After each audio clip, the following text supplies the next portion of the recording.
hold these truths to be self-evident, that all men are created equal, that they are endowed by their Creator with certain unalienable rights, that among these are life, liberty, and the pursuit of happiness.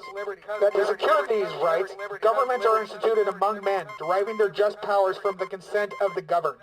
That whenever any form of government becomes destructive of these ends, it is the right of the people to alter or abolish it, and to institute new government, laying its foundation on such principles and organizing its powers in such form as to them shall seem most...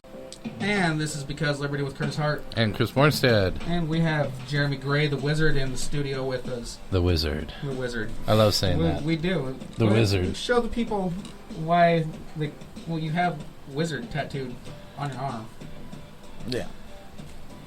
What do you want from me? I'm here under duress, really. You're under duress. I love that. So the other day,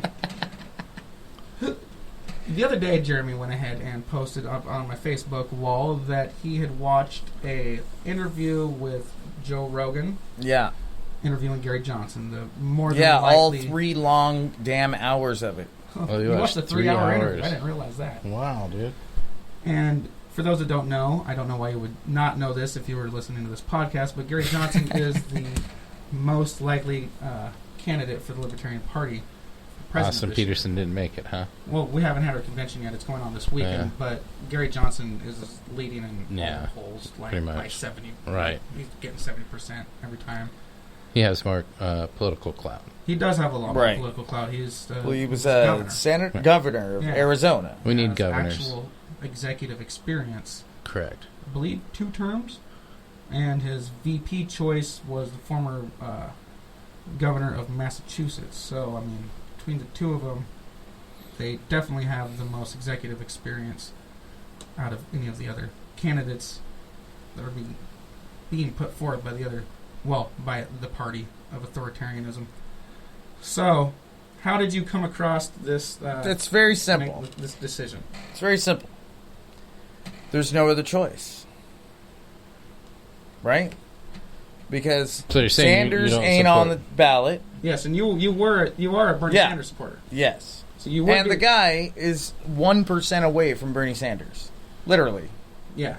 He told me to take that quiz. That what I believe this crap. isidewith.com, right? So look, I took the quiz, and Sanders was 94%, and he was 93%. That's who you sided with? Wait. It was Clinton, but I don't believe that. That was 93%. And then he was like 79% or 8% something. So he was the third one besides Clinton. You know what I mean? So, and if he has to get on the ballot, though.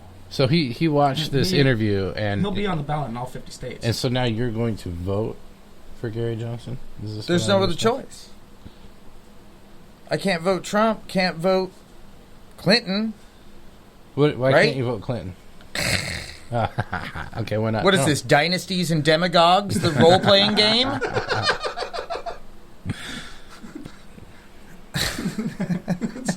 So you're perfect. So you're going libertarian in this election. I have to. There's no other choice. It's fantastic. That's exactly what happened with me with Obama the second time. It was just like, really? What happened to stopping the bombs? What happened to stopping the war? Well, come on. Dude, we all knew it was lies. Nobody believed us. I gave him a shot, and then I just realized, there's not even a difference between these two parties, really. There wasn't, when it boils down to it. They come up with a few select topics to split up the people. They do what they can to keep their power.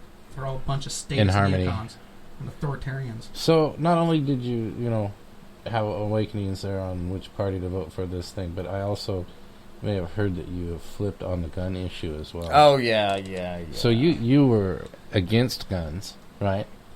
This is always been one of always my, has been. I'll spend all day debating Jeremy on Facebook about guns. Well, my question is what is it that made you flip? What is it? I went to Tacoma. You went to Tacoma. Everybody have guns, huh? Yes, you have to have a gun in Tacoma. Yeah? So, what you're saying is... So you just went to a dangerous hood and you were like, I wish I had a gun right now. Yeah, yep. I wish I'd feel a lot safer if I did. Yep. Yeah. Wow. You do. I mean, I don't want to say much more about it than that. It was pretty rough neighborhood, eh? I mean, to turn, it's Parkland. What do you expect? Went to like the Hilltop area in Tacoma. That's what I was wondering. Hilltop. Why did you go to? Why were you? I don't know. You're like showing this Canadian, like, let's show you the Northwest. We went to Hilltop when I was in high school once, and we were like, okay, we are never coming back here again. Yeah, this place is no joke. Oh man, it's hardcore. I hear Renton's getting pretty rough too. There's a lot of shootings up in that area, but glad to hear that you're on board with the guns and that you can at least understand the other side's argument now. I get it. Yeah, it really surprised me when I went upstairs to go meet you guys out there, and you like saw the gun on my hip, and you're like, "Oh, right on." Yeah. And I was just like, "Really?" And that's when he I was totally disclosed to expecting you to be that. like debate mode now. No, So how was I it? gave up on that one.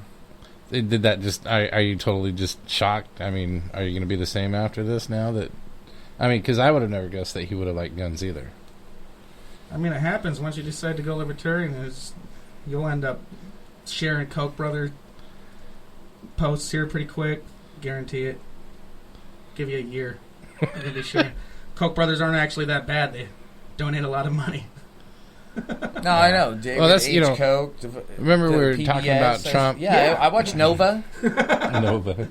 Remember when you said we would talk about Trump again? We could talk about It doesn't even Trump. take a year.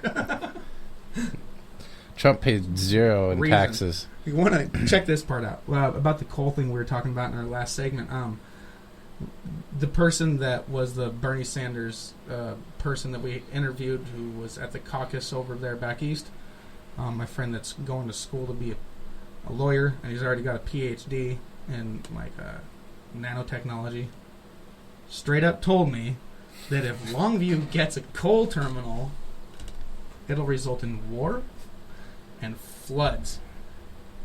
I was like, really? It's just like, And then he cited some Department of Defense thing. I'm like, I'm not trying to read some BS from the Department of Defense. It's going to end up saying that, I guarantee it's not going to say that the coal terminal in Longview, Washington is going to set off World War III and Armageddon type flooding. Like, that's just... we have flooding Get out now of here every with once that. in a while. Really, yeah. now you understand. Like, this is the kind of rhetoric that leads people to just not believe scientists in general, and science in general. He's like, "Well, if you're going to argue with science, I'm out of here." I'm like, "Well, you're telling me that a coal terminal built in 2016 in Longview, Washington, is going to start a war?" Okay, like. Yeah, that's... What was his reasoning? Did he say why it was going to start a war? He just blanket statement. He just linked me the Department of Defense thing. Like, I have time to read that. Oh, look, so it's a scenario from the DoD. Yeah, they have I'm pretty sure that's the reason why, like, Bernie Sanders said that that global warming is more dangerous than ISIS. I would bet you it's the same. Okay, that's something I disagree with him on. Because you have reason. It happens when you believe in personal liberty and freedom. It usually takes some reason to come to those conclusions. It's not something that people just wander around. Well, in 50,000 realizing years, that you're free. In 50,000 years, there's going to be another ice age anyways, so it'll just wipe everything out no matter what we do. This is why we have the wizard on for these. It is. The wizard is full of scientific information that yes. I buy. Didn't we talk about space one time? Aliens. That was fantastic. We usually talk about space and aliens and robots. And Rubits. what? So what is new in the world of space? I don't and know, aliens? man. I haven't been keeping up. There's a lot of goblin attacks in Africa. I don't even goblin know if I attacks want in to Africa. Can you know. explain that at all? Or is this just... It's on my Google Newsfeed thing, goblin attacks, and it pops up like every week. There's a new goblin attack. If you just haven't like clicked on it yet to read it because you're like, I'm not reading about a goblin attack. It's weird. They throw like open doors and they throw things around. So what was some of the things that you liked about Gary Johnson? Oh, let's see. We got a minute before he says what's going on. Anyways, no, he people on welfare, right? He's like, if they're working, then the government will match the funds to whatever they make while they're working, while they're on welfare, or however the hell he said it, but it was awesome. But it was You awesome. mean instead of getting like just a small percentage of your paycheck if you're not working? Yeah. Then they would give you your full amount of paycheck if you were not working? Is that what you're saying? I don't know. I can't remember exactly, but I remember I was like, that is exactly what I'm I've pretty been talking sure about. I know what you're talking about. Yeah. What he was talking about was when people are on welfare or some kind of state assistance and they don't want to, and like when they find out, like, I got a job now, and they just lose all their benefits, and they're like, actually, they're not netting anything in reality, except for, like, they're working for themselves, but as far as they're concerned, they're in the hole.